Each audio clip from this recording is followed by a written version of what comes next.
বিসমিল্লাহির রহমানির রহিম।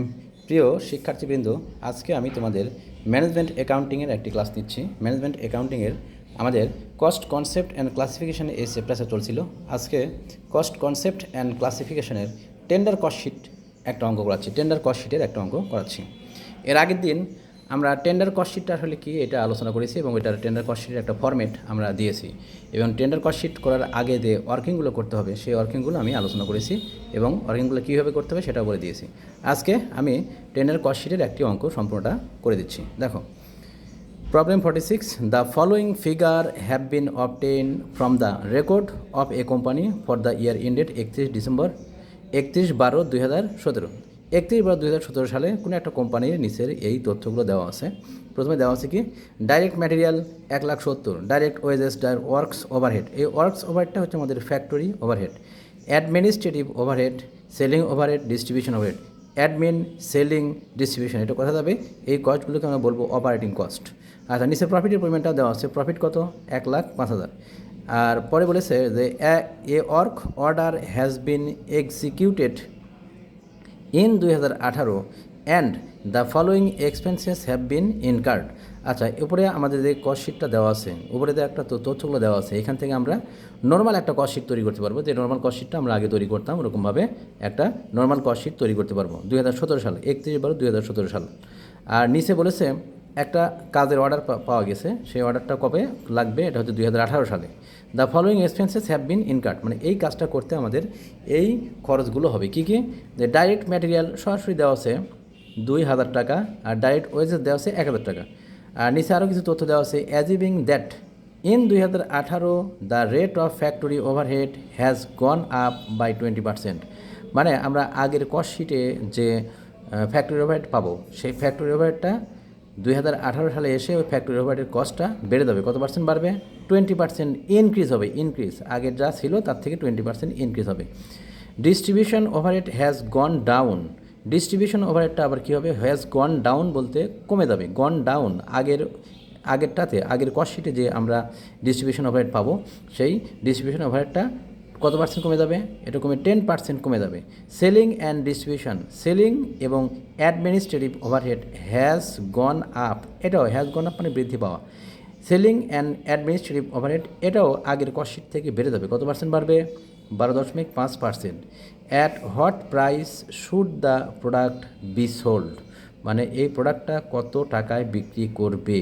So as to earn the same rate of profit of selling price. আগের cost শিটে যে সেলস করেছিল, সেই সেলসে যে পরিমাণ প্রফিট, যে রেটে প্রফিট করেছিল, সেলসের উপর যে হারে প্রফিট করেছিল, পরের কস্ট শিটটাতেও সেম হারে সেলসের উপর প্রফিটটা করতে হবে।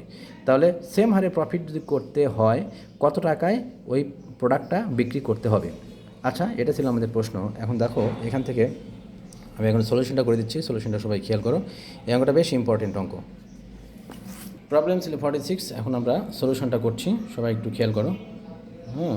সলিউশন, আমরা প্রথমে কোম্পানির নাম লিখব। আমরা এখন নর্মাল কস্ট শিট করছি। প্রথমে যে কাজটা করতে হবে সেটা হচ্ছে আমাদের নর্মাল কস্ট শিট, যে তথ্যগুলো দেওয়া আছে সেই তথ্য থেকে আমরা আগে নর্মাল কস্ট শিটটা কমপ্লিট করে দেবো। এ manufacturing company statement of cost বা কস্ট শিট লিখলো, কোনো সমস্যা ছিল না। Statement of cost for the year ended 31 December 2017 সালের 31 ডিসেম্বর তারিখে আমরা এই কস্ট শিটটা কমপ্লিট করছি। প্রথমে আসবে কি, পার্টিকুলার, টাকার ঘর করব দুইটা। আমাদের অঙ্কে প্রশ্নের মধ্যে দেওয়াই আছে ডাইরেক্ট ম্যাটেরিয়ালস। ডাইরেক্ট ম্যাটেরিয়াল লিখলাম 1,70,000, সোজা আমরা 2 নম্বর কলমে লিখব। আর ডাইরেক্ট ওয়েজেস বা ডাইরেক্ট লেবার একই কথা, এটা দেওয়া আছে 1,00,000। আমরা 1,70,000 সাথে 1,00,000 যোগ করব, যোগ করে পেয়ে দেবো 2,70,000।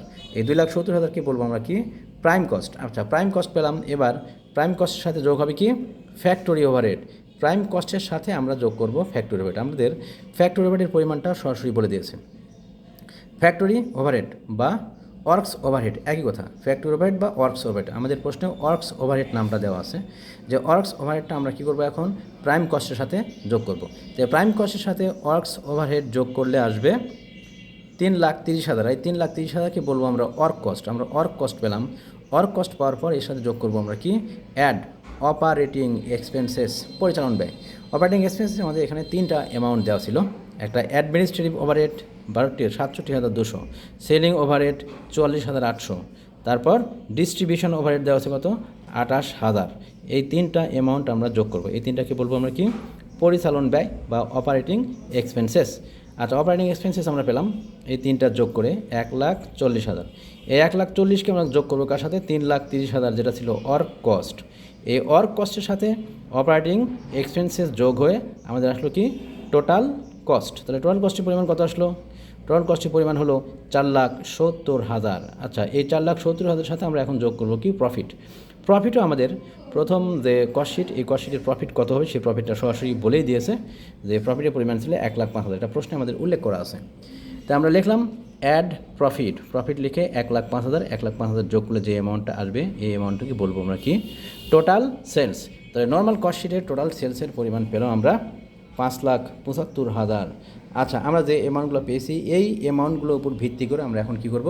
টেন্ডার কস্টশিট নির্ণয় করব। এখন টেন্ডার কস্টশিট করতে হলে আমাদের প্রথমে বেশ কয়েকটা ওয়ার্কিং করতে হবে। এই ওয়ার্কিংগুলো আগে করে নিচ্ছি। ওয়ার্কিং 1 নম্বর ওয়ার্কিং আসবে। প্রথমে যে ওয়ার্কিংটা করতে হবে সেটা হচ্ছে যে working 1, percentage of factory overhead. Working 1-এ করতে হবে percentage of factory overhead on direct labour বা ডাইরেক্ট ওয়েজেস। এর সূত্র হচ্ছে এটা, factory overhead by direct labour into 100। এখানে আমাদের ফ্যাক্টরি ওভারহেড আগের কস্টশিটে ফ্যাক্টরি ওভারহেড পেয়েছি কত? 60,000। তো 60,000 বাই 1,00,000, ডাইরেক্ট লেবার ছিল 1,00,000 আর ফ্যাক্টরি ওভারহেড ছিল কত? 60,000। এটা প্রশ্নে আমাদের দেওয়া আছে। এটা আমরা ক্যালকুলেশন করলাম, ইন্টু 100 করে পেলাম কত? 60%। তো 60% তো পেলাম, এটা কী মান পেলাম? এটা পেয়েছি হচ্ছে percentage of factory overhead on direct labour বা ডাইরেক্ট ওয়েজেসের পার্সেন্ট পেলাম। কত পার্সেন্ট? 60%। কিন্তু প্রশ্নে আমাদের বলে দিয়েছিল যে টেন্ডার কস্টশিটের ক্ষেত্রে এই ফ্যাক্টরি ওভারহেডটা 20% ইনক্রিজ হয়েছে, আগে যা ছিল তার থেকে 20% ইনক্রিজড। তো 20% যেহেতু ইনক্রিজের কথা বলেছে, সুতরাং আমরা এখন যেটা পেলাম এটাকে আমরা 20% ইনক্রিজ করব। কত পেয়েছি আমরা? 60% পেয়েছি। তাহলে ইনক্রিজড ফ্যাক্টরি ওভারহেড রেট মানে ইনক্রিজ হয়ে এখন ফ্যাক্টরি ওভারহেড রেটটা কত হবে? আগে ছিল, আগের কস্টশিট অনুযায়ী পেয়েছি আমরা 60%, আর এখানে ইনক্রিজ হবে আরও কত পার্সেন্ট? 20%। আর প্রশ্নের প্রদত্ত, প্রশ্ন আমাদের দেওয়া আছে এটা। তাহলে 60 প্লাস 60-এর 20%, 60-এর 20% করে আমরা পাবো কত? 12। আর 60 আর 12 যোগ করলে কত আসবে? 72। আর লাস্টে আমরা এই পার্সেন্ট চিহ্ন নিচে নিচে নামিয়ে দেবো। তাহলে 72%। তাহলে টেন্ডার কস্টশিটে আমাদের ফ্যাক্টরি ওভারহেড রেট আসবে 72%। এটা আমরা একটা ওয়ার্কিং করলাম। আরও একটা ওয়ার্কিং করতে হবে, ওয়ার্কিং নাম্বার 2। ওয়ার্কিং নাম্বার 2-তে আমাদের করতে হবে যে পার্সেন্টেজ অফ অ্যাডমিনিস্ট্রেটিভ ওভারহেড। এবার অপারেটিং কস্টের মধ্যে যে তিনটা কস্ট আছে এই তিনটা কস্টের পার্সেন্ট আমরা এখন বের করে নেব। আর অপারেটিং কস্টের পার্সেন্টগুলো সব করতে হয় সবসময় ওয়ার্ক কস্টের উপর ভিত্তি করে। ওয়ার্ক কস্ট আমরা আগের কস্টশিটে, নর্মাল কস্টশিটে ওয়ার্ক কস্টটা বের করে রেখেছিলাম কত? 3,30,000। ওইটারই এখন এখানে কাজ করব। তাহলে percentage of administrative overhead on work cost, সূত্র হচ্ছে administrative overhead by work cost into 100। তো অ্যাডমিনিস্ট্রেটিভ ওভারহেড আগের কস্টশিটে আমরা দেওয়াই আছে কত? 67,200। আর ওয়ার্ক কস্টের পরিমাণ আগের কস্টশিট থেকে পেয়েছি 3,30,000। ক্যালকুলেশন করে পেলাম 20.36%। এবার ইনক্রিজড অ্যাডমিনিস্ট্রেটিভ ওভারহেড রেট। এখানে আমাদের প্রশ্নে বলে দিয়েছিল যে সেলিং এবং অ্যাডমিন এই দুইটাই কত পার্সেন্ট বাড়বে? 12.5%। আগে যা ছিল তার থেকে 12.5% গন আপ মানে বৃদ্ধি পাবে। সুতরাং আমরা এখানে বৃদ্ধি করে দিচ্ছি। পেয়েছি কত? 20.36। এই 20.36 প্লাস 20.36 ইন্টু 12.5%, এই 20.36-এর 12.5% বৃদ্ধি করব। তো আমরা বৃদ্ধি করলাম, বৃদ্ধি করে আমাদের পেলাম কত? 22.905%। এটা হচ্ছে নতুন কী পেলাম? নতুন অ্যাডমিনিস্ট্রেটিভ ওভারহেডের রেট। ঠিক আছে, এটা কার উপর করতে হবে? ওয়ার্ক কস্টের উপর করতে হবে। এখন এর পরেরটা আমরা আরও একটা ওয়ার্কিং করব, সেটা হচ্ছে ওয়ার্কিং নাম্বার 3। আচ্ছা, ওয়ার্কিং নাম্বার 3-তে আমাদের আসবে percentage of selling overhead on work cost. Percentage of selling overhead on work cost, এটা হচ্ছে ওয়ার্কিং নাম্বার 3। আচ্ছা, এখানে সূত্রটা আসবে এটা যে selling overhead, percentage of selling overhead on work cost সমান selling overhead by work cost into 100। আচ্ছা, এটা আমরা সূত্র লিখলাম। এখন আমরা মান বসিয়ে দেবো। সেলিং ওভারহেডের মান অঙ্কে আমাদের দেওয়া আছে।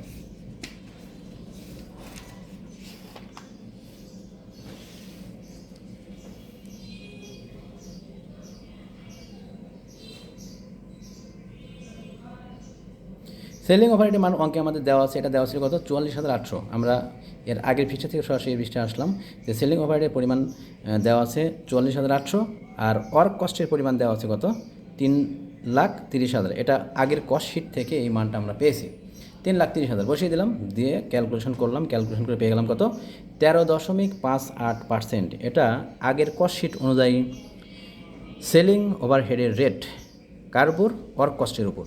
তা আমরা এটাকে বলে দিয়েছিল সেলিং ওভারহেডটা ইনক্রিজ হবে কত পার্সেন্ট 12.5% ইনক্রিজড হবে। তাহলে 12.5% যদি ইনক্রিজ হয় তাহলে আমরা কী করবো এখানে ইনক্রিজড সেলিং ওভারহেড রেট সমান 13.58 প্লাস 13.58 উপরে কত এই 12.5%, 12.5%। এইখানে ছোট্ট করে একটা ফার্স্ট ব্র্যাকেট দিলে সবচেয়ে ভালো হয়।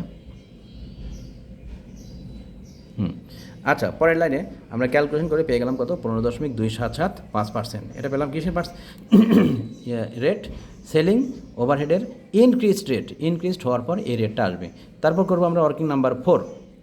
ওয়ার্কিং নাম্বার 4-এ আমাদের করতে হবে percentage of distribution overhead on work cost, percentage of distribution overhead on work cost. এবার ওয়ার্ক কস্টের উপর আমরা ডিস্ট্রিবিউশন ওভারহেডের রেটটা বের করব আগের কস্ট শিট অনুযায়ী। তাহলে এটা সূত্র হবে এটা percentage of distribution overhead on work cost সমান distribution overhead by work cost into 100। যে ডিস্ট্রিবিউশন ওভারহেড আমাদের প্রশ্নে দেওয়া আছে, আগের কস্ট শিটে দেওয়া আছে, এটা কত ছিল 28,000 আর ওয়ার্ক কস্টের পরিমাণ 3,30,000। ক্যালকুলেশন করে পেলাম কত 8.48%। অ্যান্ড ডিক্রিজড, এইখানে আবার ডিস্ট্রিবিউশন ওভারহেডের ক্ষেত্রে আমাদের প্রশ্নে উল্লেখ করা আছে যে ডিস্ট্রিবিউশন ওভারহেডটা টেন্ডার কস্ট শিটের ক্ষেত্রে ডিক্রিজ হবে, গন ডাউন এটা বলেছিলেন। তো গন ডাউন মানে ডিক্রিজ, কমে দেওয়া। তো কত পার্সেন্ট ডিক্রিজের কথা উল্লেখ আছে 10%। তো 10% আমরা এখন এখান থেকে বাদ দিব, যেহেতু ডিক্রিজ বলেছে তাই বাদ দিচ্ছি। 8.48 মাইনাস 8.48 ইন্টু 10%, ফার্স্ট ব্র্যাকেটের মধ্যে রাখবো এতটুকু, তারপরে লাস্টে একটা পার্সেন্ট চিহ্ন দেবো সেকেন্ড ব্র্যাকেট ক্লোজ করে। এখান থেকে দেখতে পাচ্ছি ক্যালকুলেশন করে কত আসলো 7.632%। আচ্ছা, এটা কিসের রেট বের হলো distribution, decrease distribution overhead rate পেলাম আমরা। এখন আরও একটা করতে হবে, সেটা পার্সেন্টেজ অফ প্রফিট। এবার আমরা প্রফিটের রেটটা বের করব, percentage of profit on sales, কারণ আমাদের অঙ্কে বলে দিয়েছে সেলসের উপর আমাদের কী করতে হবে প্রফিটের রেটটা বের করতে হবে। তো percentage of profit on sales সমান প্রফিট বাই সেলস ইন্টু 100। সূত্র এটা, প্রফিট উপরে থাকবে নিচে সেলস ইন্টু 100। তো প্রফিটের পরিমাণ আমাদের প্রশ্নে দেওয়া আছে 1,05,000 আর সেলস আমরা কস্ট শিট কমপ্লিট করে লাস্ট ধাপে পেয়েছি 5,75,000। ক্যালকুলেশন করে পেলাম কত 18.26%। এই 18.26%টাই হচ্ছে আমাদের percentage of profit on sales, সেলসের উপর প্রফিটের রেট, এটা পেলাম। এখন আমরা টেন্ডার কস্ট শিট বা এস্টিমেটেড কস্ট শিটটা তৈরি করছি। সবাই এস্টিমেটেড কস্ট শিটটা দেখো। এস্টিমেটেড কস্ট শিট আমরা প্রথমে হেডিং দিব যে এস্টিমেটেড কস্ট শিট বা tender cost sheet for the year ended 31 December 2018। 31 December 2018 সালের এস্টিমেটেড কস্ট শিটটা আমরা এখন তৈরি করছি। দেখো, প্রথমে লিখবো পার্টিকুলার্স, তারপরে আসবে টাকা, টাকা টাকার কলাম 2টা। আচ্ছা, তারপরে প্রথমে আসবে এই ডাইরেক্ট ম্যাটেরিয়াল। ডাইরেক্ট ম্যাটেরিয়ালটা আমাদের এস্টিমেটেড কস্ট শিটের প্রথমেই দেওয়া আছে যে ডাইরেক্ট ম্যাটেরিয়ালের পরিমাণ কত 2,000 টাকা। এই যে ডাইরেক্ট ম্যাটেরিয়াল পরিমাণ আমরা লিখলাম 2,000 টাকা। তারপরে আসবে কত ডাইরেক্ট ওয়েজেস, ডাইরেক্ট ওয়েজেসটা আমাদের দেওয়া আছে কত, ডাইরেক্ট ওয়েজেসের পরিমাণ 1,000। তো ডাইরেক্ট ওয়েজেস আর ডাইরেক্ট ম্যাটেরিয়াল যোগ করে পেলাম প্রাইম কস্ট। আচ্ছা, প্রাইম কস্ট পেলাম। এবার প্রাইম কস্টের সাথে আমরা যোগ করব ফ্যাক্টরি ওভারহেড। আচ্ছা, ফ্যাক্টরি ওভারহেড কত 1,000-এর 72%। আমরা ফ্যাক্টরি ওভারহেডের ইনক্রিজড রেট পেয়েছি 72%। এই 72%টা কার উপর করবো, এইখানে যে ডাইরেক্ট ওয়েজেস দেওয়া আছে বা ডাইরেক্ট লেবারের পরিমাণ দেওয়া আছে কত 1,000 টাকা, এই 1,000 টাকার উপরে করবো 72%। যে 1,000 টাকার উপর 72% করে পেলাম 720 টাকা। এটা আমরা যোগ করে দিব, তাহলে এটা যোগ করলে আমরা পেয়ে দেবো কি 3720 টাকা। এই 3720 টাকাকে বলবো আমরা ওয়ার্ক কস্ট। আচ্ছা, ওয়ার্ক কস্ট পেলাম। এবার ওয়ার্ক কস্টের সাথে আমরা যোগ করব অপারেটিং এক্সপেন্সেস। এখন অপারেটিং এক্সপেন্সেসের মধ্যে এখানে 3টা অ্যামাউন্ট ছিল, একটা অ্যাডমিন, একটা সেলিং, একটা ডিস্ট্রিবিউশন। এখন অ্যাডমিনিস্ট্রেটিভ ওভারহেড লিখে, অ্যাডমিনিস্ট্রেটিভ ওভারহেড কার উপর করতে হবে, সবসময় আমরা অ্যাডমিনিস্ট্রেটিভ ওভারহেড করব 3700। এই যে ওয়ার্ক কস্ট যেটা আছে সেই ওয়ার্ক কস্টের উপরে করব। তাহলে ওয়ার্ক কস্টের উপরে আমরা অ্যাডমিনিস্ট্রেটিভ ওভারহেডের রেটটা দিয়ে গুণ করব। ওয়ার্ক কস্টকে অ্যাডমিনিস্ট্রেটিভ ওভারহেডের যে রেটটা আছে সেই রেট দিয়ে গুণ করব। আমরা এখানে কত পেয়েছি 3720, তাহলে অ্যাডমিনিস্ট্রেটিভ ওভারহেড 3720 গুণন 22.905%, এটা দিয়ে গুণ করলে আমরা পেয়ে যাবো কি 852। এবার সেলিং ওভারহেড, এটা আমরা করবো কার উপর, সবসময় ওয়ার্ক কস্টের উপর করবো। ওয়ার্ক কস্ট কত ছিল 3720, তাহলে এই 3720কে আমরা গুণ করবো কত পার্সেন্ট দিয়ে, সেলিং ওভারহেডের যে পার্সেন্ট ওয়ার্কিং নাম্বার 3-তে পেয়েছিলাম সেলিংয়ের ওভারহেড, সেলিং ওভারহেডের রেট এই 15.2775%, এটা দিয়ে গুণ করলাম পেয়ে গেলাম কত 568, এটা পেলাম। হ্যাঁ ঠিক আছে। তারপরে আসবে হচ্ছে ডিস্ট্রিবিউশন ওভারহেড, ডিস্ট্রিবিউশন ওভারহেড আসবে কত, এটা ওয়ার্ক কস্টের উপর করবো, যে রেট পেয়েছিলাম সেই রেট দিয়ে গুণ করে দেবো। তাহলে ওয়ার্ক কস্টের উপর আমরা গুণ করবো 3720 ইন্টু 7.632% করে পেলাম কত 284। এই তিনটা অ্যামাউন্ট যোগ করে আমরা এখান থেকে পেয়ে দেবো কত 1704। এই 1704টাই হচ্ছে আমাদের টোটাল অপারেটিং এক্সপেন্স। এখন অপারেটিং এক্সপেন্স যোগ করব কার সাথে, ওয়ার্ক কস্টের সাথে যোগ করব আমরা। তো ওয়ার্ক কস্ট আমাদের দেওয়া আছে 3700, দেওয়া আছে মানে বের করেছি 3720, এবার এই 3720-এর সাথে আমরা যোগ করব 1704। 1704 যোগ করলে আমরা পেয়ে যাচ্ছি 5424, এটাকে বলবো টোটাল কস্ট। তাহলে টোটাল কস্টের পরিমাণ কত আসলো 5424। এবার এর সাথে যোগ করব আমরা প্রফিট। প্রফিটের পরিমাণ আমরা পেয়ে গেছি অলরেডি, রেটটা পেয়েছি, এখন রেট দিয়ে গুণ করব। যেহেতু সেলসের উপর প্রফিট করতে বলেছে তাহলে আমাদের করতে হবে এরকমভাবে 5000 কস্ট গুণন ওই রেট, যে রেটটা দেওয়া আছে সেই রেট দিয়ে গুণ করব। আমাদের এই রেটটা আগে বের করেছি লাস্ট ওয়ার্কিংয়ে 5 নম্বর ওয়ার্কিংয়ে বের করে রেখেছিলাম, 18.26% ছিল। তো আমরা যেহেতু কস্ট, এটা কস্ট কিন্তু সেলসের উপর যেহেতু প্রফিট বের করেছি তাহলে আমাদের আগের নিয়ম অনুযায়ী এভাবে করব, কস্টকে গুণ করব ওই রেট দিয়ে আর ভাগ করব 100 মাইনাস এই রেট করে ক্যালকুলেশন করে পেয়ে দেবো কত 1212। এটা আমরা যোগ করলে পেয়ে দেবো কত 6636। এই 6636টাকে বলবো আমরা টেন্ডার প্রাইস বা সেলস, এটাই সেলস বা টেন্ডার প্রাইস। তাহলে টেন্ডার প্রাইসের পরিমাণ পেয়ে গেলাম আমরা 6636। আজকের ক্লাসটা এ পর্যন্তই, সবাই ভালো থাকো, আল্লাহ হাফেজ।